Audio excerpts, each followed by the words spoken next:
में लापरवाही नहीं होती। घर में आटा कम हो तो एक भी टुकड़ा छूटने वाला नहीं।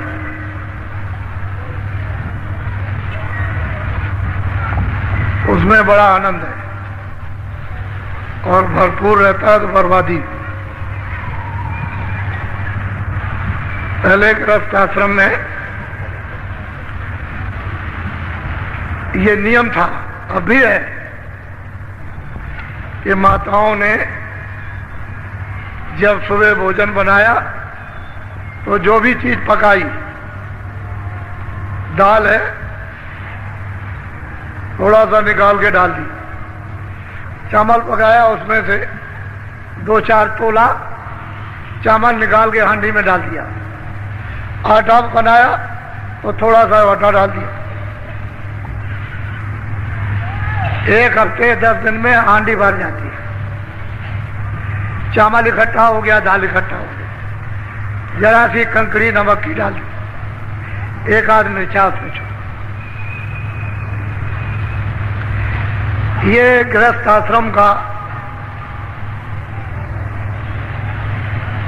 ये पक्का काम था, कच्चा नहीं था। माताओं को बहुत याद रहता था, जब कोई अतिथि आया, कोई भी भूखा प्यासा साधु, कोई भी सन्यासी, कोई ब्राह्मण, तो उन्होंने अपने पास से कुछ नहीं दिया, जो निकाल के रखा था उनके लिए उसमें से दे दिया, तो अतिथि सत्कार हो गया। अतिथि की आपको प्रसन्नता मिली।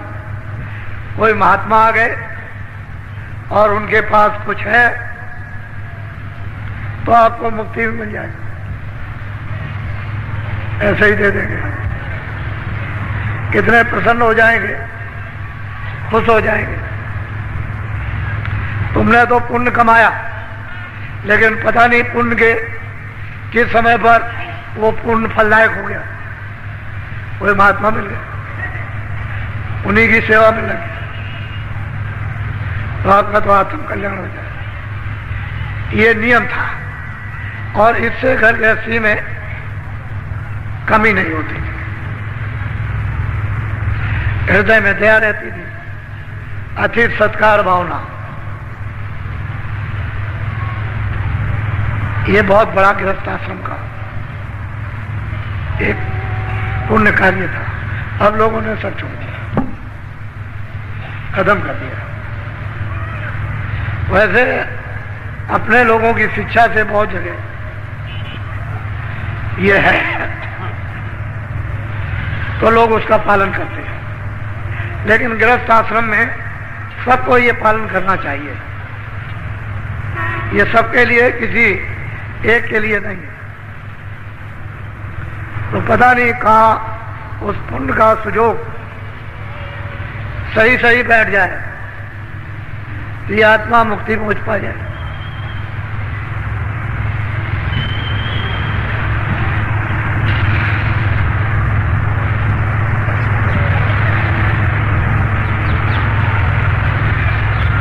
जय गुरुदेव, जय गुरुदेव, जय गुरुदेव, जय गुरुदेव नाम किसका, जय गुरुदेव नाम किसका, जय गुरुदेव नाम किसका।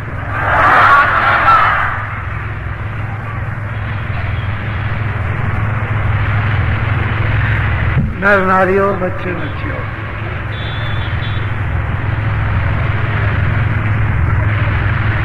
आप सभी नर नारी किसी भी जाति या संप्रदाय के हो, शराब मत पियो,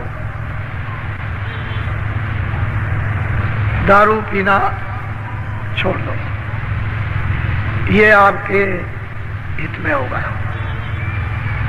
और किसी भी पशु पंछी के मांस को मत खाओ। इसमें जीव हत्या यदि आप करोगे तो लग जाएगी। जिन्होंने ये काम किया उनको लग गई और वो जीव हत्या छूट नहीं सकती। उस जीव हत्या का कठोर से कठोर यानी दंड, सख्त से सख्त सजा, उससे कोई नहीं छुड़ा सकता।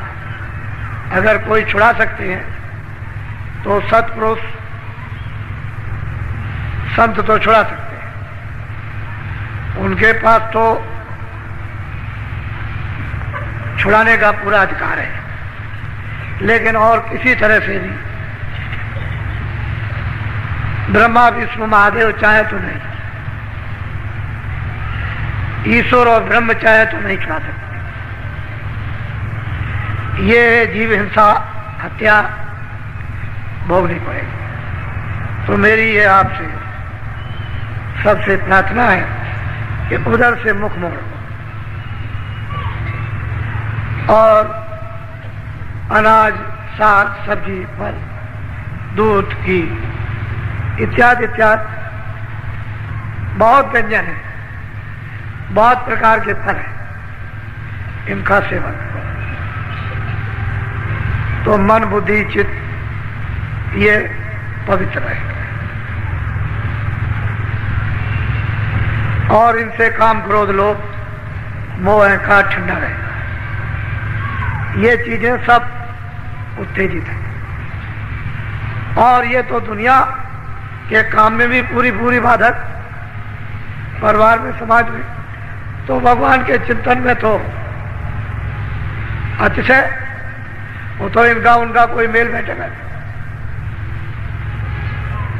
इसलिए इनको तिलांजलि दे दो कि जो हमने किया है तो कर दिया, अब इसको नहीं करें।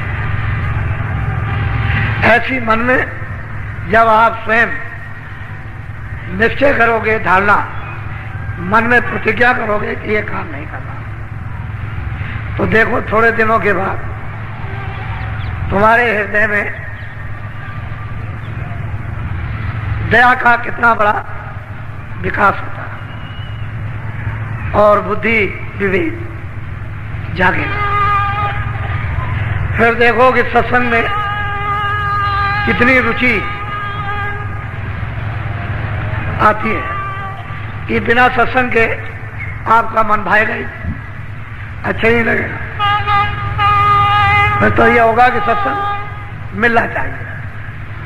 तो जितनी चीजें ये छोटी छोटी जो पहाड़ हो ये बताई जाए तो इनका विसर्जन कर दो। ये समझ लो कि हमने जान में किया, अनजान में किया था, हमको जानकारी इस संबंध में नहीं थी।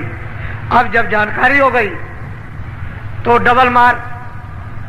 पहले अज्ञान, अनजान करते थे, आपको पता नहीं था। अब सत्संग से ये मालूम हुआ और फिर आप इस पर करोगे तो डबल से भी डबल मार, फिर बहुत अधिक अपराध बन जाएगा। तो उसको आप हटा दो, अच्छा रहेगा। और जो साधक होते हैं, जो प्रेमी होते हैं, जो भक्त होते हैं, गुरु के आज्ञाकारी होते हैं, कि उनके बगैर कुछ नहीं करते, हर इच्छा को अपनी उनमें लय कर देते हैं। और ऐसे गुरु भक्त जिनमें प्रीत, प्रतीत, आस और विश्वास और साधना तन्मय होकर के करते हैं, उनको प्राप्त होता है, अनुभव होता है। जब उनको अनुभव होने लगता है तो अपने गुरु से पूछते हैं कि महाराज आप ये बहुत भांत भांत के आप वचन सुनाते, लेकिन ये नहीं बताया कि आप कौन हो। कुछ अपना भेद तो बता दीजिए। कि आप है कौन और क्या चाहते हैं हमसे, हमारे ऊपर इतना दबाव क्यों डाला, यानी जोर दिया जा रहा। तो बहुत प्यार से वो भक्त, वैसे जगी हुई सूरत है, सो नहीं रही, जाग गई, पूछती है कुछ अपना भेद बताइए जिसमें हमारा भी हित होगा और ये बेचारे जितने भी हैं इनका भी कल्याण हो जाएगा। तो भक्त अपने स्वामी से ऐसा प्रश्न करते हैं जो सबके लिए हो, किसी एक के लिए नहीं, सब को लाभकारी हो। तो आज थोड़ा सा भक्त का प्रश्न और स्वामी का उत्तर वो आपको बताया जा रहा है। भक्त भक्ति होते हैं, उन भक्तों की तारीफ महिमा कोई कर नहीं सकता, ऐसे भक्त होते हैं। अब वो जो कुछ भी कहेंगे उसको आप बहुत ही ध्यान देकर और सुनेंगे और बुद्धि से सोचेंगे। बोलो। तब सूरते पूछे एक बाता, स्वामी देव भेद व्याख्याता। उस सूरत में जो जाग गई मनुष्य रूपी मंदिर में, वो पूछती है कि स्वामी आप अपना भेद वर्णन कीजिए, एक ही बात कीजिए, ये अपना तो भेद कम से कम बताइए कि आप चाहते क्या है, क्या हमारे सबके साथ करना चाहते हैं, बोलो। तब स्वामी ने वचन उचारा, मार्ग कायो भेद बताया। बड़े प्रसन्न होकर के उन्होंने उस सूरत को उत्तर दिया कि जो तुम पूछ रही हो बिल्कुल ठीक है। तो उन्होंने बताया कि देखो मैं तुमको सब भेद बताता हूं, मैं चाहता क्या हूं कि जिससे कि जीवों का इन सुरतों का छुटकारा हो जाए, ये काल के कर्मों के जाल से, काल के माया के जाल से निकल के अपने घर में पहुंच जाए जहां न माया है न काल है, न जहां पाप है न पुण्य है न अच्छा न बुरा है, न दुख है न सुख है, न वहां जन्म है न मरण है। मैं चाहता हूं कि ये पहुंचे। तो पहुंचेंगे कैसे, ये तो आप वर्णन करते हो, उसका पहुंचने का उपाय सबका क्या है, बोलो। 5 नाम का सुमिरन करो, श्याम से तमें सूरत धरो। कहते हैं एक काम करो कि 5 नाम जो नामदान मिल जाए उसका सुमिरन करो। जब तक 5 नामों का सुमिरन नहीं होगा तब तक बच्चा कुछ होने वाला नहीं। 5 नाम का सुमिरन करो, इसको तो लो पका है, और श्याम श्वेत में सुंदर करो, उसी को श्याम सुंदर कहते हैं। वो श्याम भी है और श्वेत भी है। श्वेत कहते हैं सफेद, श्वेत, श्याम श्वेत। शैतल कमल में दोनों रूप हैं, श्याम भी है और श्वेत भी है।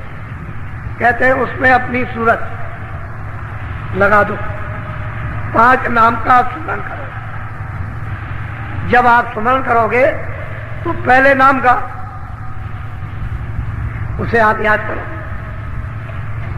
तो ये करो कि 5 नाम का जो गुरु विधि जुक्ति दे दे उसी के अनुसार स्मरण करो। श्याम श्वेत में अपनी दृष्टि जमाओ, जो शैतल कमल में श्याम सुंदर, जिनको निरंजन भगवान कहते हैं। ये काम करो। जब ये करने लगोगे तो धीरे धीरे सुमरन पड़े। उस सुमरन का फल ये होगा कि दृष्टि आपकी अंदर में एकाग्र होने लगेगी। जहां अंधेरा है वहां प्रकाश हो जाएगा। जब प्रकाश हो जाएगा, अंधेरा चला जाएगा, तो प्रकाश में दिखाई देगा, उसमें है दरवाजा। गगन में, आकाश में एक बहुत बड़ा आकाश है, उसमें फाटक है। कहते हैं उसमें कैसे टूटेगा, वो फाटक कैसे खुलेगा? श्याम श्वेत में सूरज धरो, तुम दृष्टि जमाओ, एक आकर लक्ष्य होकर, और उसे दिव्य दृष्टि से उसका भेदन करो, तो आकाश में छेद हो जाएगा और फड़ाक से फटेगा। इतनी जोर की आवाज होती है जैसे तीनों लोग चुरमुरा गए। छोटी मोटी आवाज नहीं होती, उसके टूटने पर धमाका होता है, लेकिन वो धमाका सूरज को सुनाई देगा आपको।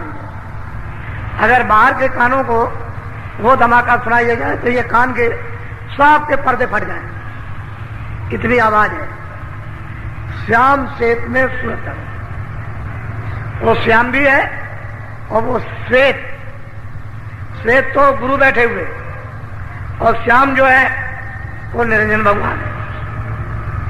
इन्हीं के भेजे हुए जब यहां ठीक करना था इसे धर्म मूवी पाप आत्माओं को, तो इन्हीं के आदेश से राम का अयोध्या में जन्म हुआ। ये जाओ धर्म की मर्यादाएं साथ और राक्षसों का ये सफाया कर दो। तो निरंजन भगवान के राम अवतार थे। अब वो कहते हैं कि तुम 5 नाम का स्मरण करो और श्याम श्वेत में सूरज धरो। बोलो। प्रथमे सुनो गगन में बाजा, घंटा शंख छाटे। कहते हैं जब तुम्हारी सूरत उस श्याम श्वेत में जब लक्ष्य बना लेगी तो कहते हैं कि प्रथम पहले ही घंटे और शंख की आवाज घनाघन हो गई, सुनाई दी। तब आप इसको मिलाओ कि मंदिरों में क्या होता है, तो ये उसका एक नमूना है, नकल। इन मंदिरों में घंटा शंख बजाते हो, एक नकल है। वो तो निरंजन भगवान के मुख से ही घंटा शंख बज रहा, वहां तो बंद कर भी होता नहीं। तो प्रथम सुनो गगन में बाजा, बाजे बजे,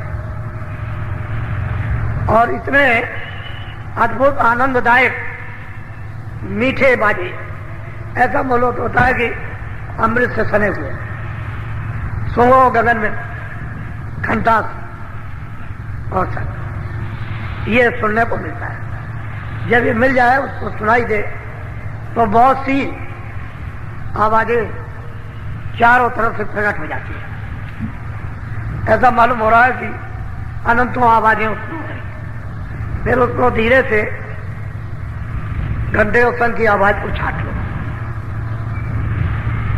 धीरे धीरे धीरे धीरे छाटते छाटते सब आवाजें जो अन्न आ रही थी बंद हो जाए। उस आवाज के सामने वो आवाजें लय हो जाएंगी, बंद नहीं होती, उस आवाज में सुनाई नहीं देती।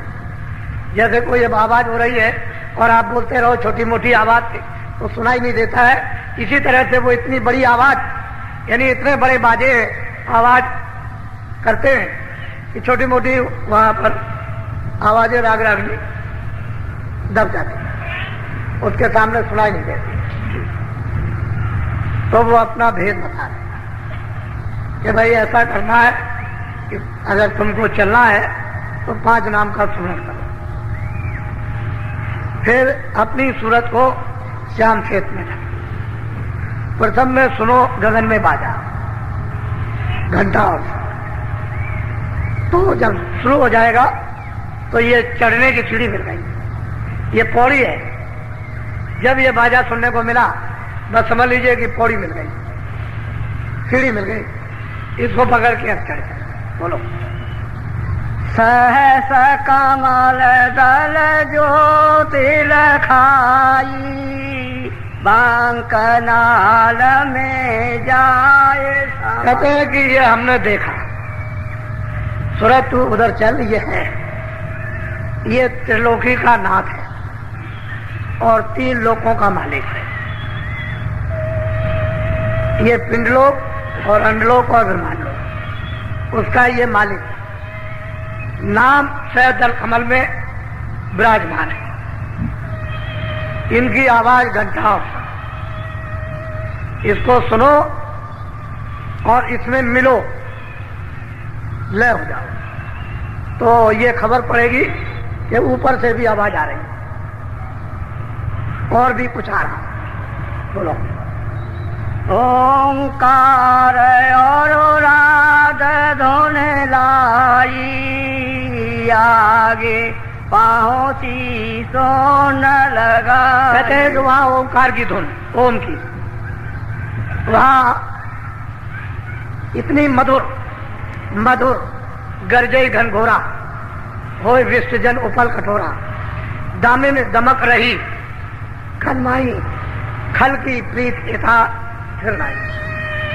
जब ये घंटे और शंख की इस धुन में जब सूरत लय होगी तो उधर ऊपर की जो टेढ़ा रास्ता उसमें से आवाजें आ रही हैं, वो है ओम। वहां पर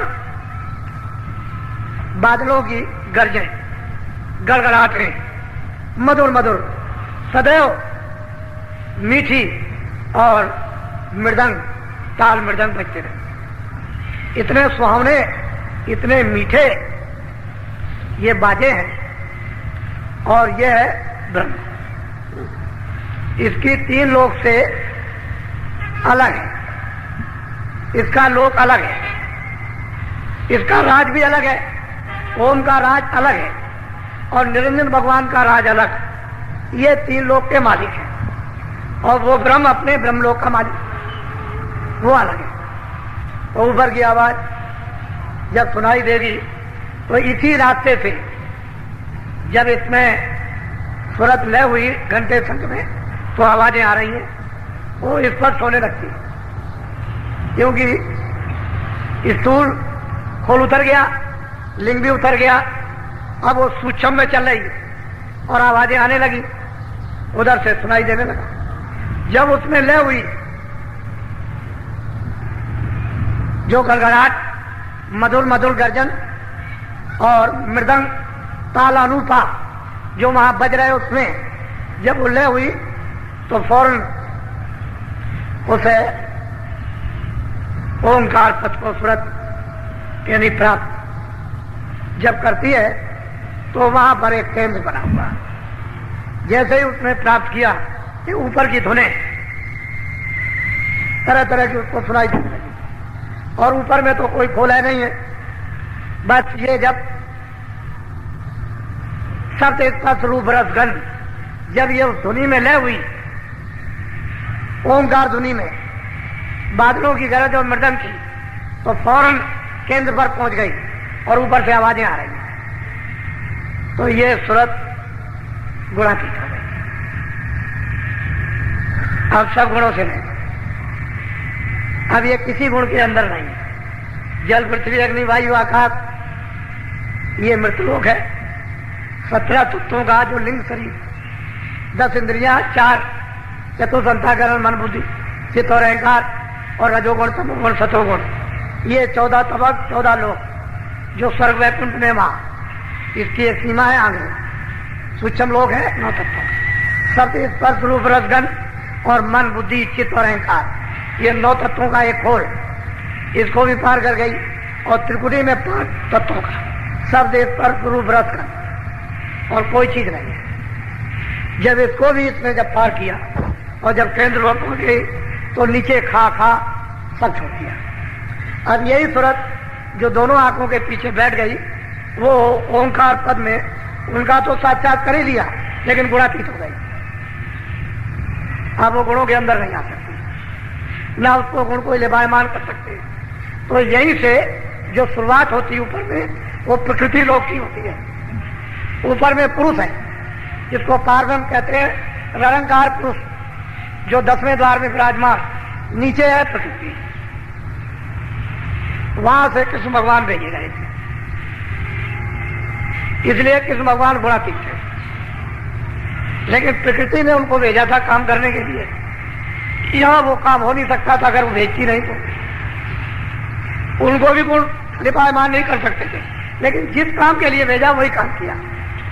तो ऊपर में दुनिया सुनाई दे रही तरह तरह की, वो सुन्न पथ की आवाजें आ रही, और सूरज जब इससे अलग हो गई तो गुणातीत हो गई। अब वो शब्दमय हो गई, शब्द स्वरूप हो गई। अब उसके खोल तो सब उतर गए, कोई खोल तो बीच में मेलोनी का रहा नहीं। तो बस फिर क्या बात, फिर तो जब शब्द रूप हो जाएगी तो एकदम से मिट्टी चली जाएगी। बोलो। आगे पहुंची सोना मजार, रंकार धोने सोनी। बहुत प्यार से समझा रहे हैं भक्त को। तो देख भाई यहाँ के तो तुम हो रही, रास्ता तो चढ़ने का ये, घर में पहुंचने का। जब उसने उस आवाज को रंकार की चिंगरी सारंगी सुनी तो उसमें लय हो गई। फिर तो उसको सहूलियत हो गई, कोई बंधन नहीं रहा इधर का, कोई चिंता, कोई फिक्र, कोई लगाव। किसी तरह मन को भी छोड़ दिया, बुद्धि को भी छोड़ दिया, चित्त को भी छोड़ दिया, काम क्रोध भी छूट गए, ये सबसे अलग हो गई। प्राण भी छूट गए, सब नीचे रह गए, अपने अपने भंडार में ले हो गए। प्राण प्राण के भंडार में, मन मन के भंडार में, बुद्धि बुद्धि के भंडार में, चित्त चित्त के भंडार में, और 25 प्रकृतियां वो अपने अपने, इंद्रियां अपने भंडार में। ये सब लय होती गई, खाली सूरत रह गई, एक जीवात्मा। अब तो सर्वांग दृष्टि हो गई, आगे भी देखे, पीछे भी देखे, दाएं भी देखे, बाएं भी देखे, नीचे भी देखे, ऊपर भी देखे, चारों तरफ। अब तो मतलब कोई पर्दा नहीं रहा। कहते हैं कि फिर वहां जब पहुंची तो निरंकार पुरुष का दर्शन, दीदार। वैसे तो ये दोनों पके हुए हैं, दोनों पूरे, प्रश्न करने वाला भी पूरा और जो गुरु है वो भी पूरे, दोनों पूरे हैं, उनमें कमी किसी में नहीं। लेकिन अब यह है कि गुरु है। ये प्रश्न क्यों किया गया आपके लिए, जगत के जीवों के लिए? ये कैसे पहुंचेंगे, कहां कहां होकर के जाएंगे? तो वो पता ठिकाना रास्ते का एक संकेत धीरे धीरे दे रहे कि अगर ऐसे ये सूरज चले, 5 नाम का स्मरण करे, ऐसे ध्यान लगाए, ऐसे कानों से भजन करे, तो इस तरह से श्याम से मैं अपनी सूरत को उस रूप में जमाए, और जब दृष्टि एकाग्र हो जाए तो उसका भी साक्षात्कार, ब्रह्म का भी साक्षात्कार, पार ब्रह्म में समाई उनका भी साक्षात्कार। ऊपर सब आवाजें आ रही हैं, बिल्कुल एकदम अलग अलग। फिर वहां कोई पर्दा तो है नहीं, आवाजें कोई बंद नहीं है, तो इतनी आजाद सर्वत्र है। सारा चेतन शब्द का ही सारा कारखाना है, सारी रचना शब्द में है, कुछ नहीं, शब्द की। वो चेतन शब्द है, एक प्रकाश है, उसी में से ये निकल रहा है। अगर शब्द ना हो तो प्रकाश नहीं होगा। सारी रचना ही पूरी चेतन में है। वहां जड़ का कहीं भी नाम निशान और आवाज वहां बोलो। केगारी और सारंगी सोनी, मान सरोवर चढ़े चढ़े। कहते हैं कि जब उसने इस आवाज को किगरी सारंगी की सुना तो सुन सुनकर उसके अंदर एक अजीब गरीब खिंचाव है, आगे चढ़ती है। तो वहां मान सरोवर है, और इतना बड़ा सरोवर है कि उसमें कितने ब्रह्मांड जाकर समा जाएंगे, उससे भी बड़ा, इतना बड़ा मानसरोवर। और वो कायगा है अमृत का। अब मालिक ने किस कारीगरियों से उसको ऐसा बनाया, लेकिन उसके इर्द गिर्द चारों तरफ ऐसा मालूम होता है कितने करोड़ लंबा और कितने करोड़ पीछे लंबाई चौड़ाई, और उसके जो घाट बने हुए हैं वो ऐसा तो यहां कोई महल है नहीं, ऐसी तो कोई चित्रकारी नहीं, ना ऐसी कोई रोशनी है, कोई नाम निशान को। ऐसे घाटों पर असंख्यों उन घाटों पर रूहें स्नान भी कर रही हैं और अमृत पी रही हैं। वो तो दृश्य है। जो सूरत यहां से वहां जाएगी उसमें स्नान करेगी, तो स्नान करते ही पुरुष प्रकृति से, ब्रह्म माया से, ईश्वर और शक्ति से, ब्रह्मा विष्णु महादेव से और काल जाल से, जन्म मरण से सब दाग छूट गए। उसका यही स्नान। वहां से वह ऐसी रोशनी कहीं से, यानी ऐसा प्रकाश, लाइट पड़ रही है, ऐसी अद्भुत लाइट जैसे कि वहीं पर वर्षा हो रही है। उसमें रूहें जीवात्माएं स्नान कर, अमृत पीकर इतनी ताकतवर, इतनी प्रकाशमान, इतनी शक्तिदायक हो जाती हैं कि उनका मुकाबला क्या होगा। ये जो सूरत दोनों आंखों के पीछे जो बैठी हुई है, जब ये यहां से वहां पहुंच जाएगी और हंसों के साथ जब वहां मिलकर अपना रूप हंसनी धारण करेगी और अमृत पिएगी, तो फिर क्या वर्णन होगा। तो रास्ते का एक चिन्ह बता रहे हैं। ये चिन्ह है रास्ते के कि ऐसे ऐसे तुमको जाना है, ऐसे ऐसे चढ़ना है, इस सहारे से। ये भेद चढ़ने का है। यहाँ ये मिलेगा, यहाँ ये मिलेगा, यहाँ ये मिलेगा, यहाँ ये मिलेगा, ऐसे ऐसे चढ़। तो वो तो सूरत पहले ही चढ़ गई, तभी उसने प्रश्न किया है कि ऐसा प्रश्न किया जाए कि सभी जीवों का उससे लाभ हो, हित हो जाए। ऐसा प्रश्न हो कि किसी का लाभ ना हो। तो प्रश्न करने वाली भी पूरी और जिससे प्रश्न कर रही हो गुरु भी पूरे, इनमें से कोई अधूरा नहीं है। अगर वो नहीं जानती होगी तो प्रश्न क्या करेगी, बोलो। आगे महासोना मैदाना, जहाँ चार धोने ते मेरे समाना। कहते हैं कि आगे महासुन का मैदान है, वहां पर वो महाकाल विराजमान है। उनको महाकालपुर इसलिए कहते हैं, वो इतना महा मैदान है कि उस इतना प्रकाश है कि उस प्रकाश को पार करना सुरतों के लिए बहुत मुश्किल है। जब वो स्नान कर लेती है मानसरोवर में, तो उनको इतना प्रकाश ऊपर से मिलता है कि वो उसको बर्दाश्त करती है। अगर उनको मानसरोवर में बर्दाश्त करने का प्रकाश न मिल जाए तो उस मैदान प्रकाश में कोई जा नहीं सकता।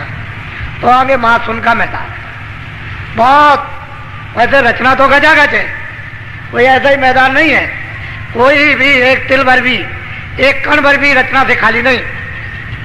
ये महासुन का मैदान है। आगे भंवर गुफा स्थान है, वो सोहम पुरुष विराजमान है। उनका अधिकार ब्रह्म पर भी है और पारब्रह्म पर भी और ईश्वर पर भी, सब अधिकार लेकर के बैठे हुए हैं। और यहां तक तो महाप्रलय होती है, इसके आगे कोई महाप्रलय नहीं है। ये मैदान बहुत बड़ा है। आगे महासुन है, जिसको महाभंवर गुफा कहते हैं। उस पर वो सोहम पुरुष विराजमान है और वो वहां एक इंडोला पड़ा हुआ है। ये सब उसी धुरा पर सब के सब झूल रहे हैं। इतनी तेज चक्कर से पूरे के पूरे मंडल झूल रहे हैं, ऐसे चल रहे हैं। ऊपर से देखने में आता है कि सारे मंडल घूम रहे हैं इस तरह, ऐसा धुरा चल रहा।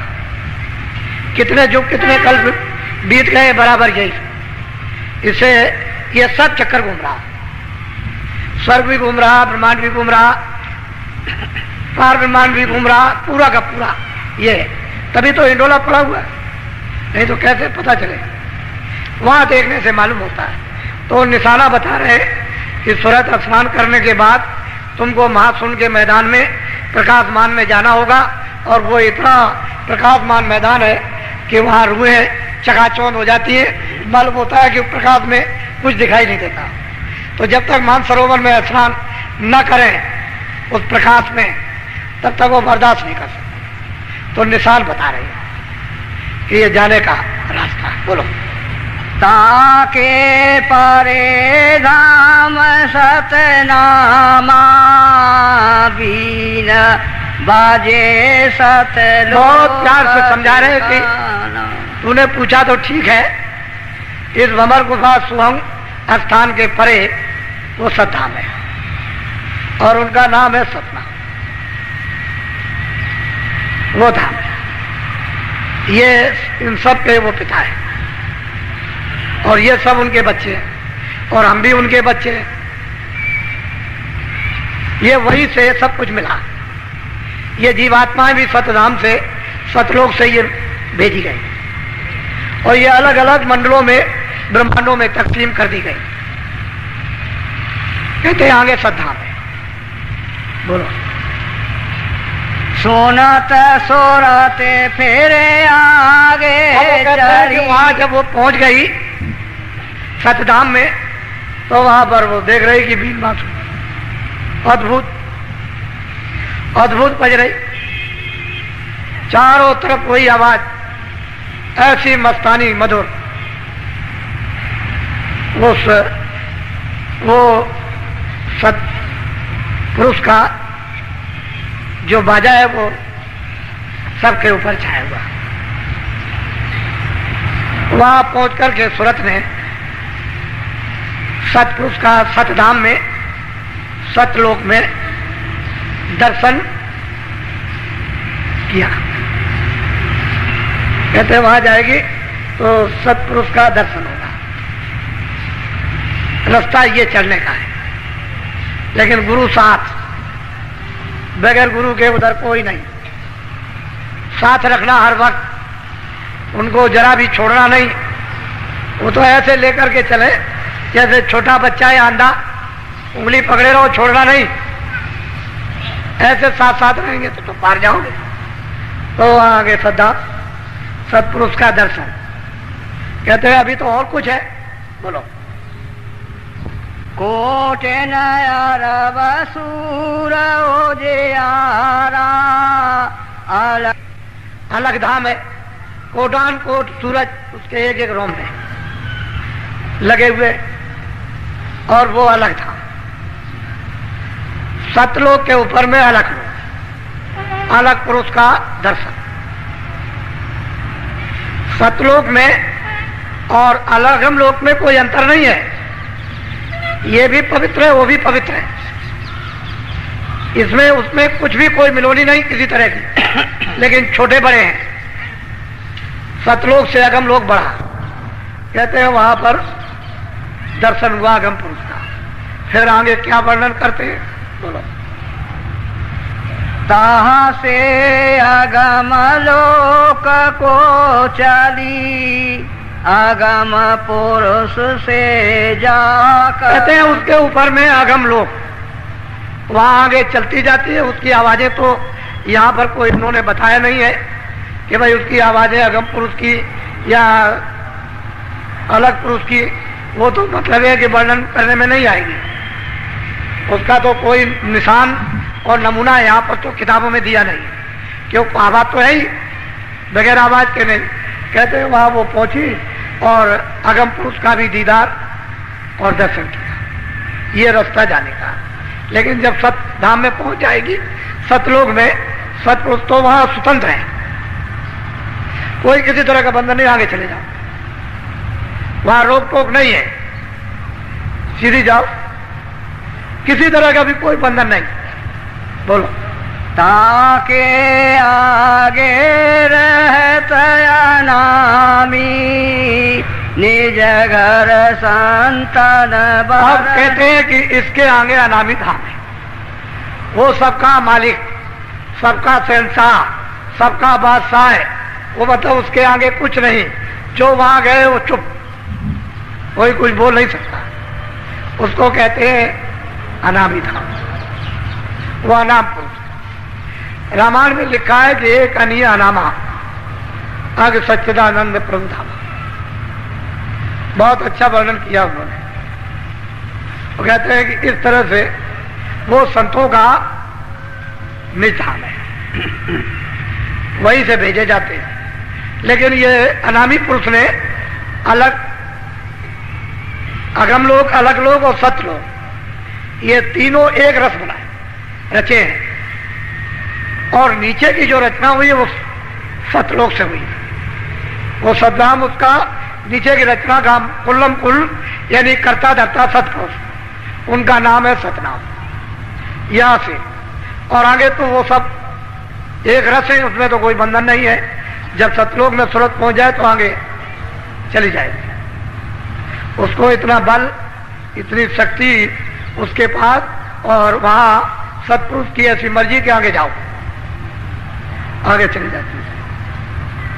अब वहां का जो हाल है वो लिखा नहीं जा सकता। ये तो महापुरुषों ने, कबीर ने, रविदास ने, तुलसीदास ने, मीराबाई ने जो कुछ भी देखा एकमात्र इशारे किए, कुछ नहीं। जो वहां यहां कुछ नहीं देखा, इशारा कर दिया बस। और वचनीय वचनों में नहीं आ सकता, कलम कागज की स्याही पर अक्षरों में नहीं आ सकता। वही इशारा करते रहिए। ऐसी रचना है, ऐसे रूप है, ऐसा प्रकाश है, ऐसा अमृत है। और वहां जो पहुंचा वो कभी लौट के आना नहीं। एक बार उसकी तो ये मौत जरूर हो गई कि जीवों को, जीवों के भंडार को एक बार दे दिया। और अब जो पहुंच जाएगा फिर कभी ऐसी मौज नहीं। और वो कहते हैं कि भाई काल हमने समझ बूझ के रचा, क्योंकि काल बगैर बनाए लोगों को खौफ नहीं होता। खौफ से ही तो आते हैं। अगर ये चले जाते तो लौट के आते हैं। तो जीव आए तो कितने युग और कितने कल बीत गए। ये इनका देश निकाला हो गया। महाकाल पुरुष, पार ब्रह्म, ईश्वर, इन सब को सत्पुरुष ने देश निकाला कर दिया। ये नहीं जा सकते आप। आपके जाने का तो रास्ता रखा है, लेकिन ये अपने स्थान पर रहेंगे, कभी नहीं जाएंगे। इनके जाने की कोई मर्जी नहीं, कोई मौज नहीं है। लेकिन अब क्या किया जाए? तपस्या की थी, उन तपस्या के बस होकर के सत्पुरुष ने इनको यानी वरदान दे दिया कि जाओ मैं तुमको देता हूं। तो जीवों के बगैर तो कोई रचना बैठती नहीं, तो जीव भंडार दे दिया। एक छोटा सा दिया है, कोई ज्यादा बड़ा नहीं है। वहां तो सब रूहों की, सभी जीवात्माओं की पूरी गिनती है, लेकिन यहां गिनती नहीं। वहां तो गिनती से दी गई और यहां उसकी गिनती नहीं। कागज पर कोई गिनती नहीं कि कितनी जीवात्माओं का भंडार दिया गया। अरे भाई रुपए की गिनती थोड़ी है कि गिन के दे दिया। कभी कभी जब गिनती खत्म होती है तो लोग अपने शब्द एक निश्चित करते हैं कि नहीं ये गिनती मान ली जाए, लेकिन वहां तो गिनती सबकी है, उसमें नहीं। ये सीधा सरल भक्त के प्रश्न का आपके लिए उन्होंने संकेत में बताया कि भाई मैं तो वहां का रहने वाला हूं, मैं तो इस काम के लिए भेजा गया हूं, आया हूं, और तुम इस तरह से चलो। अब बेचारे काल जाल में यहां फंसे हुए हैं। इनको क्या मालूम है कि अंतर्मुख साधना क्या है? इनको क्या पता है कि ईश्वर क्या है, घंटा घड़ियाल क्या है? इनको क्या मालूम? ये तो यहाँ अंधकार अज्ञान में पड़े, रो रहे, चिल्ला रहे। इनको तो साधना का स्वप्न में भी कभी भान नहीं है कि कोई साधना है, ईश्वर है, भगवान है, कुछ नहीं। लेकिन जब संत आते हैं तो सब विश्वास दिला देता है। धीरे धीरे संस्कार डाल डाल करके विश्वास पक्का कर लेते हैं और जीवों से एक योग बना लेते हैं कि चल पड़े, निकल जाए। इसीलिए तो जीवों ने उनकी पुष्टि की है। इन संतों को कौन जान सकता कि ये संत है? उनको कोई नहीं जान सकता। वो तो जब तक ले ना जाए तब तक कौन जाने, पहुंचे नहीं तो किसको क्या पता। तो जब वो पहुंच जाते हैं और पूरे हो जाते हैं और देखते हैं कि इन्हीं का सब खेल है, ये यहाँ भी और वहां भी यही है, इनमें उनमें कोई अंतर नहीं, और वो इसीलिए आए कि देखो मैं तो यहां बैठा हूं, जो रूप उनका यहां वो कोई फर्क नहीं, वह रूप चित्रकारी में नहीं आ सकता है।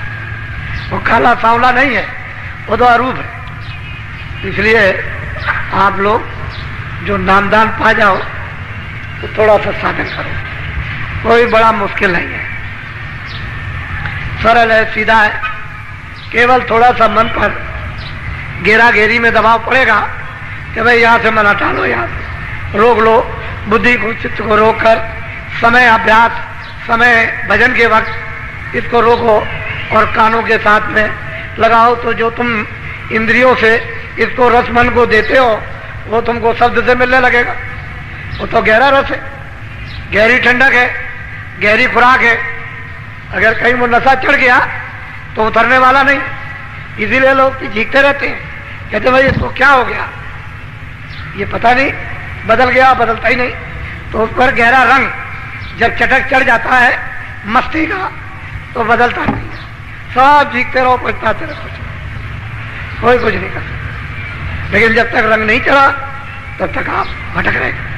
तो धीरे धीरे जो मिल गया वो आप धीरे से करो। तो देखो घट में घाट खुल जाएगा, जीवात्मा जाग जाएगी, कान खुलेंगे आपके, धीरे से सुनने लगोगे, देखो शक्ति प्रदान होने लगेगी, ज्ञान होने लगेगा, भ्रम खत्म हो जाएगा, शंकाएं चली जाएगी। क्योंकि शब्द के साथ तो कोई शंकाएं नहीं है। जब शब्द से जुड़ोगे शंका अपने आप है। शंका तो अज्ञान है, वहां ज्ञान मिलने लगेगा, शंका किस बात? तो सब गुण है उस शब्द में, नाम में। और नाम जी जब जागे जोगी, इसलिए 5 नाम का सुमरन करो। वो आपको बड़ा सरल बताया गया कि सुमरन को पहले पका लो, और जब ऐसे ध्यान पर बैठो तो जरा सा शरीर को थोड़ा सा भूलो, 10 मिनट 15 मिनट के लिए ऐसे बैठ करके जरा भूलो। जब शरीर को थोड़ा सा जब भूलने लगोगे और मन बुद्धि चित्त ये जीवात्मा के आंख के सामने जब साथ देगी तो इधर से सब बुलावा शून्य होने लगेगा। आपके विचारों में कोई चीज याद नहीं रहेगी।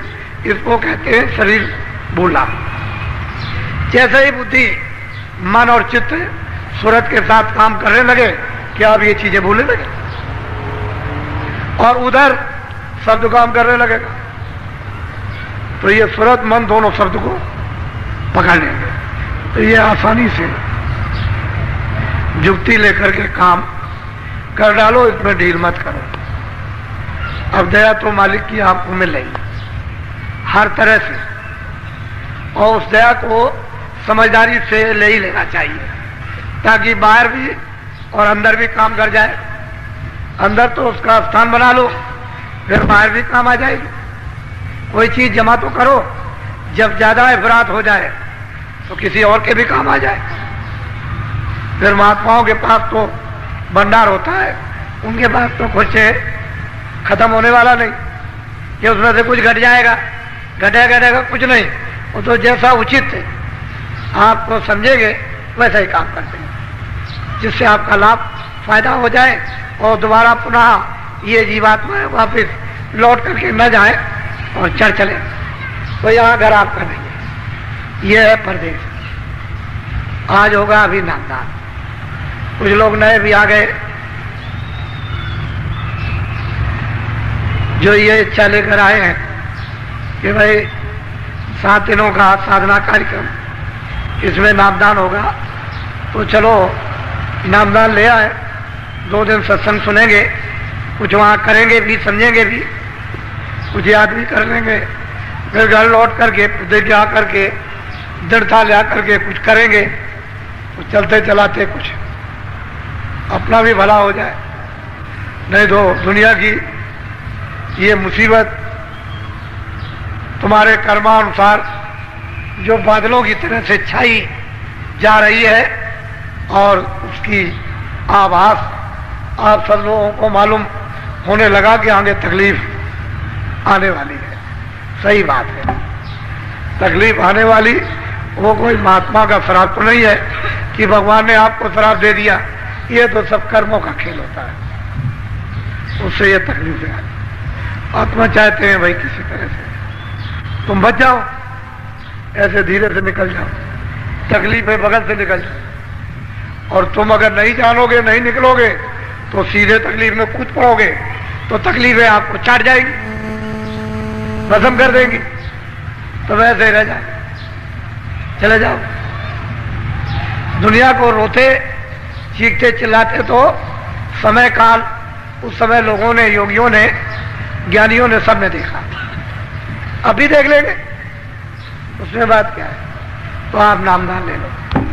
इसमें दो बंधन हैं, एक तो नशीली चीज जो बुद्धि को पागल करती है, बीड़ी तंबाकू नहीं,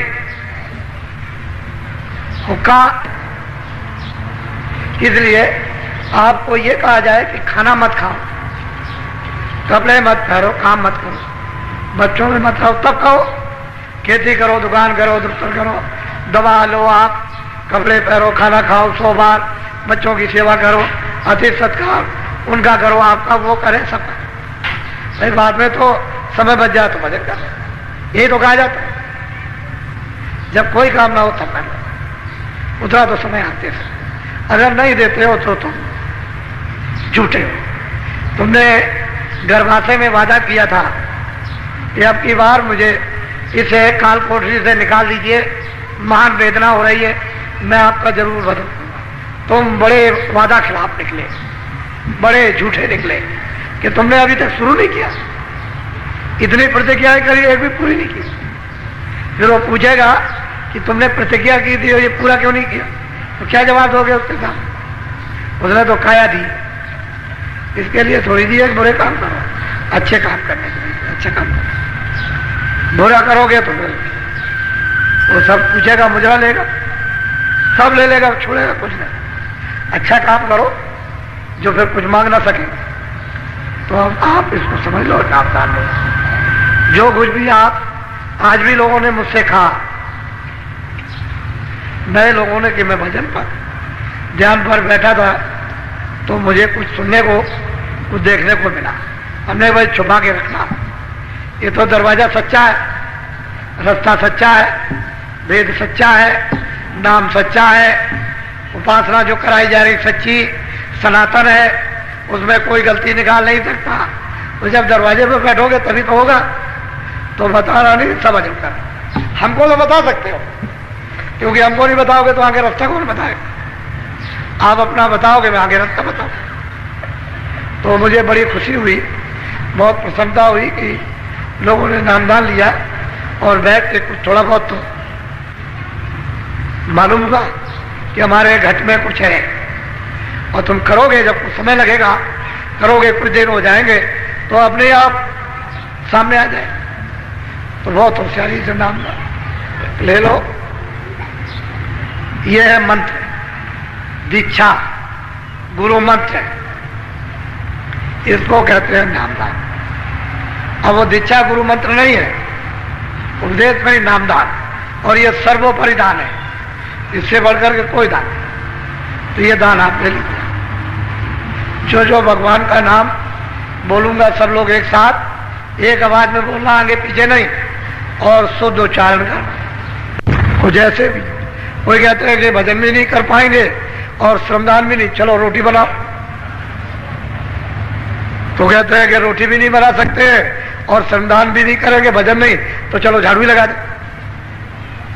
कहते हैं हमसे ये भी नहीं हो सकता, चलो पहरा दो, पहरा ही देने लगो। अगर मान लो कुछ ना करो तो सो, और सो भी नहीं सकते तो पानी में डूब जाओ।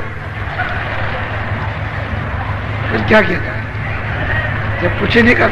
अब कुछ ना कुछ तो ये जो श्रमदान, झाड़ू लगाना, पानी ये पिलाना, और ये उठाना बैठाना, ये सेवा करना, ये मट्टी फेंकना, तो असल में बात यह है, इस सेवा का फल यदि आपको सोच कर चाहते हैं कि आपको आत्मा का मिल जाए, तो आप तो कुछ समझते नहीं, ऐसे वैसे हमको क्या पड़ेगा, लेकिन नहीं, कुछ ना कुछ करा करके आपको जगाना है, क्योंकि आप बहुत सो गए, बहुत सुस्त हो गए, मन आपका बिल्कुल मर चुका, परमार्थ का नाम निशान को भी जरा सा भी उसमें अंकुर नहीं है।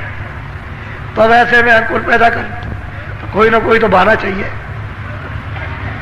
लोग जब आपको देखते हैं तो कुछ देख करके भी कुछ लोगों में समझ में आता, देखा देखी पुण्य, देखा देखी पाप, देखा देखी सत्य, देखा देखी असत, देखा देखी ईमानदारी, देखा देखी बेईमानी, देखा देखी भजन, और देखा देखी अगर कोई सो रहा है तो देखा देखी सो, कोई बैठा है तो देखा देखी बैठो। तो कुछ ऐसी चीजें होती है कि वो देख करके तो लोग देखते हैं ये सब, फिर कहते हैं अरे भाई इन्होंने तो 50 डलिया डाली, अरे भाई मैं भी कुछ पुण्य कमा लूं, तो वो भी 4 डलिया डाल देते। नए लोग जो बाहर से आते हैं खड़े होकर देखते हैं तो डलिया उठा लेते हैं, शायद कुछ हमको भी मिल जाए, तो मिलेगा तो उनको भी, लेकिन एक अंकुर, एक फुर्रत हुई, एक लगाव तो हुआ, तो ये कहेंगे कि मैं भी डाल के 2 डलिया आया था, कहेंगे सब जगह कि मैं बाबा जी के यहाँ गया था, वहां कितने लोग मट्टी डाल रहे थे, मैं भी 2 डलिया डाला। तो सब जगह तो एक मतलब ये कुछ बना, अंकुर तो कुछ बना, कुछ मतलब ये है कुछ हवा तो चली, नहीं तो कुछ नहीं। इसलिए अब ये सत्संग आज का अब ये आपके लिए समाप्त किया जा रहा है। मैं सुबह आपको मिलूंगा, सुबह आऊंगा, सुबह मिलूंगा, कुछ सत्संग सुनाऊंगा, फिर आपको भजन के बारे में कहूंगा, फिर कुछ संधान जो जैसे होंगे उनको, और फिर 7:30 बजे कल फिर होगा, और नए लोग कल भी आएंगे। आप देख रहे हैं ये समुदाय, इसको देखिए, मतलब यह है कि ऐसा मालूम प्रतीत होता है कि ऊपर से आपके ऊपर मालिक की दया हो रही है, उसकी कृपा हो रही है, ऐसा पूरा आभास हो रहा। और उसकी अगर तुम मुंह खोल दो तब तो दया पीने को मिल जाए। ये मुंह नहीं है, वो सूरत का मुंह खोलो, ऐसे वो खोलो मुंह उसका, ऐसे जब खोलोगे ऐसे उसको खोलिया तो फिर पीने को मिल जाए, दया पीने को मिलेगी। मुंह बंद किए रहोगे कैसे मिलेगा? ये तो सोचने की बात। ये जैसा ये मोह है ऐसा उसका मोह नहीं है, कहीं ऐसा मत समझ लेना कि ऐसा मोह है, ऐसे दांत मोह नहीं है, वो अलग उनका मुख, मुखारबिंद अलग है, सूरत का मुखारबिंद अलग है।